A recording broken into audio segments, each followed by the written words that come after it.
Welcome to the Plato Paradigm, a paradigm shift in reading Plato's dialogues. Episode 98, Meno 79, C to E. Meno's third answer about virtue has been found wanting because any activity, Meno suggests, is neither virtuous nor vicious in itself, since it requires the addition of virtue or vice in order to become virtuous or vicious. It's not surprising that Socrates would ask Meno not to give him another answer about virtue which includes an action, but he's also probably put Meno off giving him any virtue at all. The addition of justly, sound-mindedly, things like that, Socrates has said are parts of virtue, and he was asking for one virtue. This is surely going to prevent Meno from giving any answer at all. In fact, Socrates seems to go out of his way to put Meno off giving the fourth answer about virtue.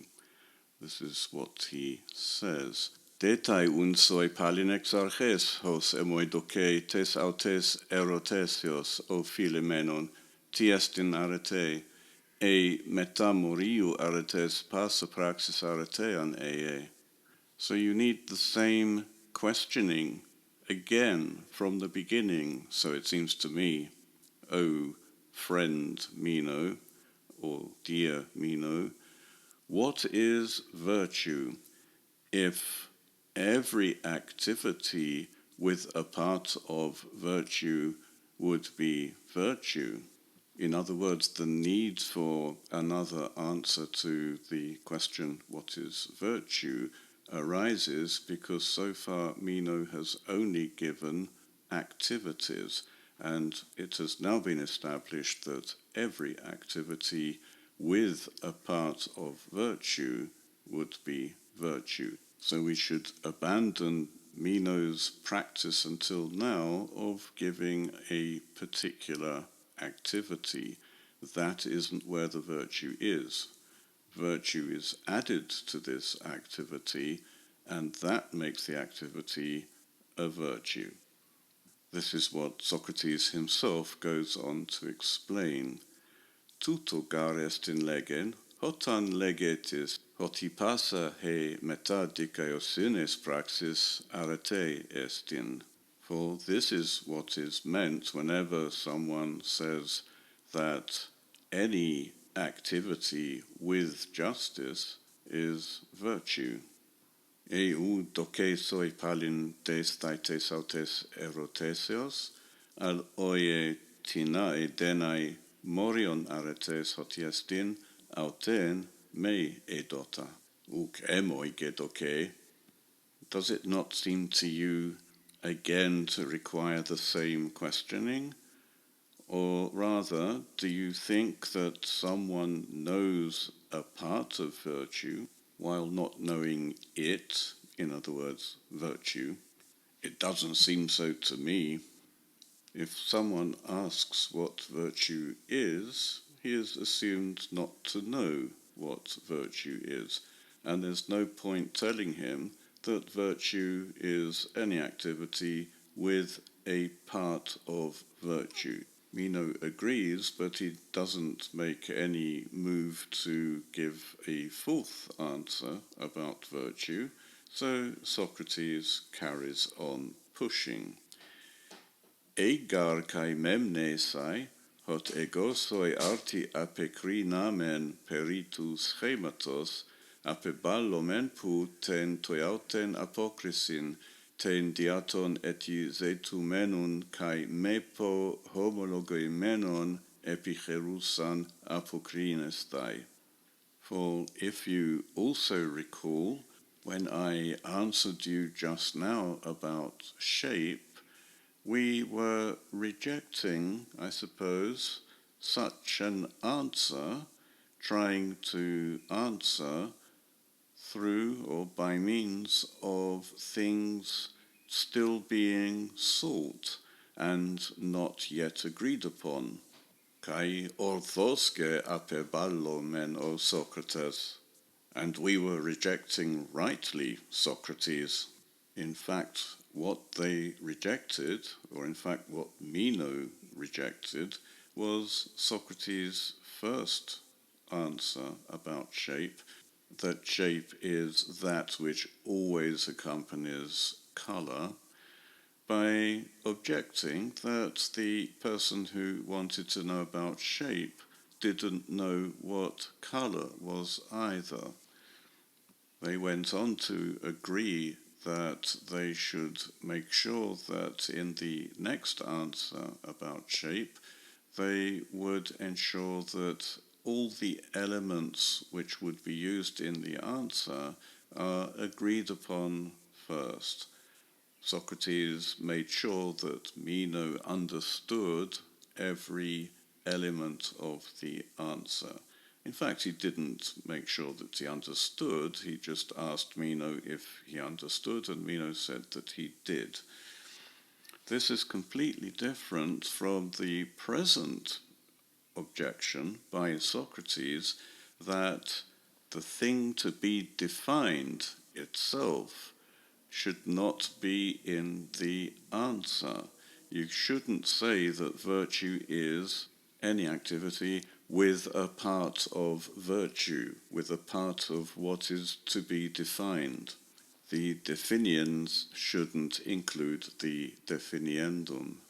We may suppose that Socrates makes the errors that he makes deliberately in order to allow Meno to respond and to begin to think dialectically, but when Meno doesn't respond, Socrates doesn't point out these errors, but simply continues steering the conversation in any direction he wishes. Socrates is in complete control of this conversation, even manipulating Meno to give the answers that he gives, so long as Meno doesn't think dialectically.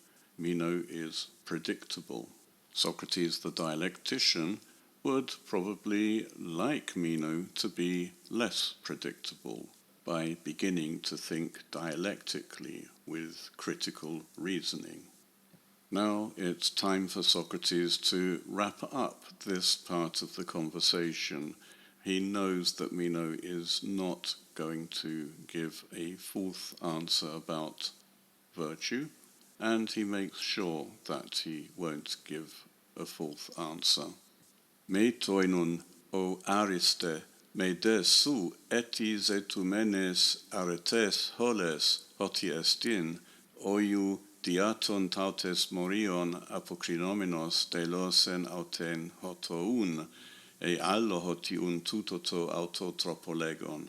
Ala palin tes autes de esestai erotesios, tinos ontos aretes leges ha leges.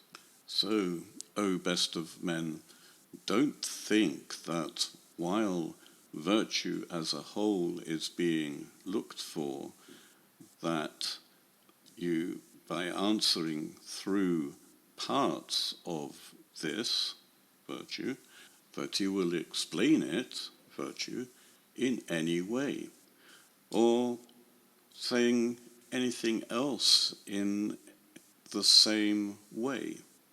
In other words, including the definiendum in the definiens of anything, not just virtue. But rather think that there will be a need again for the same questioning. When what is virtue do you say what you say? This virtually guarantees that Meno has nothing to say. Socrates is stopping Meno from giving an answer which includes a particular action. He also doesn't want parts of virtue to be in the answer. And he's threatening Meno with questioning or interrogation. Again, Meno doesn't react, so Socrates adds, udensoi doko legen? Do I seem to you to be saying nothing? In other words, don't you agree with what I'm saying? Meno, perhaps surprisingly, says, Emoi gedokes orthos legen. You seem to me, at least, to be speaking correctly. Does this mean that Meno has seen the light, that he is prepared to give a fourth answer? If he hadn't been prepared to give a fourth answer, would he not have said something like, I don't understand, Socrates, could you please explain more? He's done that already in the past. The fact is that for Meno, Socrates hasn't yet asked him point blank to give another answer. This is about to change. Apokrinai toinun palin exarches, tifes areten enai, kaisu kaiho hetairosu. So answer again from the beginning. What do you claim virtue to be? Both you and your companion, in other words, Gorgias. Why has Socrates reintroduced Gorgias? It's partly because Gorgias hasn't given Meno another answer about virtue. Gorgias had one general answer about virtue, which included lots of different virtues about different types of people according to age, social status, and gender. And he had a specialized answer for his students, who tend to be rich, aristocratic young men. Socrates allowed Meno to give his own answer, which was the third answer, based on a line remembered from a poet. And Socrates could have allowed Meno to do that again. He could have said, all right, give me a fourth one, which would already be asking a lot if it couldn't involve a particular action or parts of virtue. But by restricting Meno to Gorgias, he's making Meno's task even more difficult, because Meno doesn't have a third Gorgian answer. Socrates also emphasizes the effort involved by repeating again, palin again, and adding exarches from the beginning. These words, again from the beginning, wouldn't be necessary if Socrates was merely asking Meno for another answer. Just give me another answer. But by saying again from the beginning, he's reminding Meno that Socrates intends to question him, to interrogate him. We may imagine that Socrates could foresee what happens next.